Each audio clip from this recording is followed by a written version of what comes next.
Ini suara. Rekan-rekan media yang saya hormati, saya di sini berbicara selaku kuasa hukum Kadin, dan saya hadir depan ini bersama Pak Dr. Heru Widodo. Saudara, saya langsung saja menyampaikan beberapa hal yang penting yang berkaitan dengan masalah yang dihadapi oleh Kadin pada saat sekarang ini. Kadin itu adalah sebuah organisasi yang sudah sangat established, terbentuk dan lahir berdasarkan Undang-Undang Nomor 1 tahun 1987. Sudah puluhan tahun, yang sudah memiliki pengalaman dalam penyelenggaraan organisasi yang sudah mapan, sudah memiliki anggaran dasar, anggaran rumah tangga, dan pedoman organisasi. Ya, seluruh penyelenggaraan organisasi itu dilakukan berdasarkan undang-undang dan anggaran dasar, anggaran rumah tangga, dan pedoman organisasi yang ada. Saya perlu sampaikan bahwa terakhir dengan Kepres nomor 18 tahun 2022 disahkan anggaran dasar dan anggaran rumah tangga yang terakhir dari Kadin Indonesia.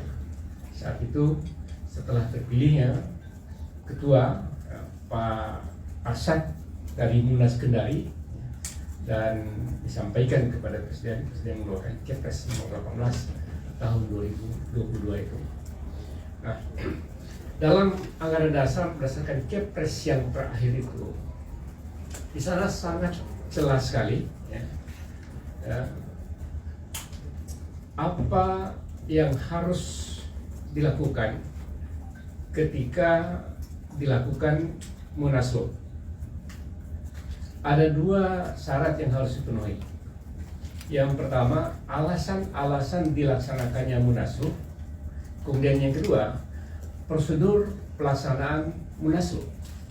Nah, itu diatur dalam pasal 18 ayat 1. Bisa dikatakan begini, pasal 18 ayat 1, bahwa musyawarah nasional luar biasa adalah munas yang diselenggarakan di luar jadwal berkala munas untuk minta pertanggungjawaban Dewan Pengurus Kadin Indonesia mengenai pelanggaran prinsip atas anggaran dasar dan anggaran rumah tangga dan atau penyelewengan keuangan dan perbendaharaan organisasi oleh Dewan Pengurus Kadin Indonesia dan atau tidak berfungsinya Dewan Pengurus Kadin Indonesia.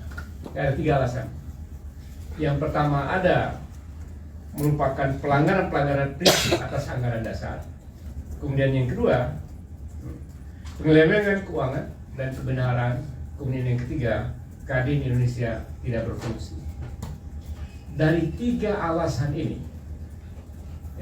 tidak ada satupun alasan yang terpenuhi untuk melaksanakan munas luar biasa. Tidak ada pelanggaran prinsip terhadap anggaran dasar, anggaran rumah tangga. Tidak ada pelanggaran-pelanggaran yang masalah keuangan dan kebenaran. Dan tidak ada juga pelanggaran atau Kadin itu tidak berfungsi. Semua normal-normal saja. Tidak ada masalah apapun yang memaksa harus dilaksanakan munaslup. Itu alasan. Saya kira sangat clear. Tidak ada alasan untuk melaksanakan munaslup. Kemudian yang kedua, prosedur. Nah, kalau pelaksanaan munaslup itu inisiatifnya harus dari anggota yang memiliki hak suara. Di Kadin itu ada dua kelompok anggota yang memiliki hak suara, yaitu Kadin Provinsi, kemudian yang kedua anggota luar biasa. Nah, untuk melaksanakan munaslup harus ada inisiatif atau permintaan dari 50+1 anggota dalam tingkat provinsi dan setengah dari jumlah anggota luar biasa yang memiliki hak suara.